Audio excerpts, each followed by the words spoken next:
YouTube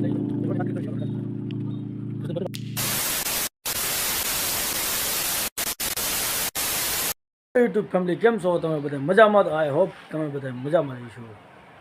તો આજનું topic છે કે કેને મળવા જવાનું છે. એ તો તમે થંબનેલ જોઈને તમે ખબર પડી જ ગઈ છે, પણ એ પહેલાં એની ઇજાજત લેવાની હતી, પછી વિડીયો આપણે અપલોડ કરવાનો છે. रहा नहीं जाता तड़प ही ऐसी है ना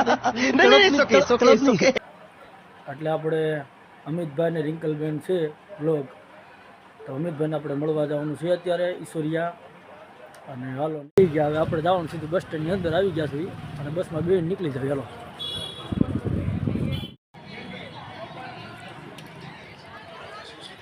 તો આપણી બસ તો અહીં આવવાની છે, બસ ડેપો થોડીક વાર પછી આવવાની છે. अबे साले तभी 1 નંબર ઉપર 4:30નો ટાઈમ દીધો છે. હમણાં આવી જાય થોડીક વાર બેસીને જો.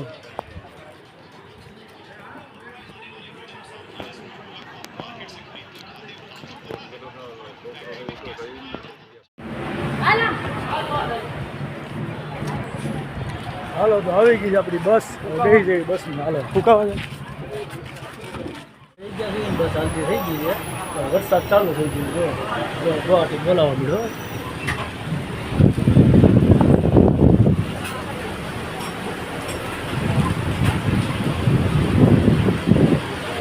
વરસાદે ચાલુ થઈ ગયો, બસમાં બેઠા ભેગા મોબાઈલ આપણે પલટી ગયો છે. હાલો જસદન ઉતરી જ તમને મળવી. આપણે જસદનના બસ સ્ટેન્ડમાં આવી ગયા છીએ. ભરતભાઈ ક્યાંક ગોતવી અને પછી આવી ગયો. જસદનનું બસ સ્ટેન્ડ છે, આમાં કઈ બાજુ હોય કેમ ખબર. મિત્રો કેમ છો? તો તમને સવારમાં મસ્ત મજાના બધાને ગુડ મોર્નિંગ. તો આપણે અત્યારે આવી ગયા છીએ ક્યાં કાણે છીએ, આ કરિયાણાની ધાર કહેવાય. તમને તો બધાને ખબર છે, કાલ સવારના આપણે કાલ બપોરના નીકળ્યા છીએ 4 વાગ્યાના, અને આજ બીજો દિવસ થઈ ગયો છે. તો જસદન મારા ભાઈ હતો, ન્યાકણે રાત રોકાઈ ગયા હતા. ન્યાકણે કાંઈ વિડીયો અત્યારે આપણે બનાવ્યો નથી, કેમ કે મને બહુ શરમ લાગે છે ન્યાકણે બનાવવાનો, એટલે મને બહુ શરમ લાગતી, એટલે મેં કાંઈ બનાવ્યો નહીં. અત્યારે અહીં આવીને બનાવવાનું ચાલુ કર્યું છે. આપણે મેન જવાનું કારણ છે અમિતભાઈની ન્યાકણે. તો હવે થોડું ગામ અહીંયા છે 1 કિલોમીટર સેટું, એટલે આવી ગયું છે એક જોતા. હવે જવું છે, પણ ન્યાકણે કેમ જવું, એમ તો અંદરથી કાંઈક આમ ખલબલી મચી ગઈ છે, શરમ લાગે છે એવી. તો જવું તો છે જ, અહીંયા લગીને આવ્યા છીએ આપણે, જવું તો જોશે જ.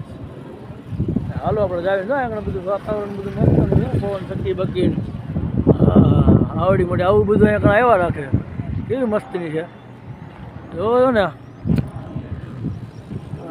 માહોલ એ સારો છે ને, વાતાવરણ એ સારું છે ને, એનું બેકગ્રાઉન્ડ એ બધું સારું છે, કાંઈ ઘટે નહીં એવું છે. જો આમ ધારમાં તો કાંઈ ઘટે નહીં. તો કેવો નજારો આવે છે મસ્ત. આ કરિયાણાની ધાર કહેવાય બધી. હો ભાઈ જોવો છો ને, કરિયાણાની ધાર છે. તો હાલો આપણે જાવીએ અમિતભાઈની ઘર બાજુ. હવે આપણે મળે છે કે નહીં આપણને એ, પણ આવી હાલો હવે નીકળ્યો. આ ગાડી મારો ભત્રીજો છે, એ લઈને આવ્યો છે, તો એની ભેગું જ આપણે જવાનું તો છે જ અત્યારે. અમિતભાઈની ઘરે ગયા હતા, પણ કંઈ મળ્યા નહીં આપણને. અને એના કોઈક હાર્યા કુટુંબમાં કોઈક એક્સપાયર થઈ ગયા હતા, ત્યાં કંઈ ગયા છે એ, એટલે કંઈ મેળા પણ નંબર મળી ગયા છે. આપણે ફરી વાર કંઈ એક મળીશું. અત્યારે તો મેળા નથી, આપણે અત્યારનો બ્લોગ અહીંયા ઘણે સમાપ્ત કરીએ છીએ અને ફરી મળીશું બીજા નવા બ્લોગમાં, કેમ કે એ તો કાંઈ આપણને મળ્યા નહીં. એટલે હવે તો શું કરવાનું થાય, કાંઈ વાંધો નહીં, જે થયું મળશું ફરી બીજા બ્લોગમાં. આવજો મિત્રો, બાય બાય.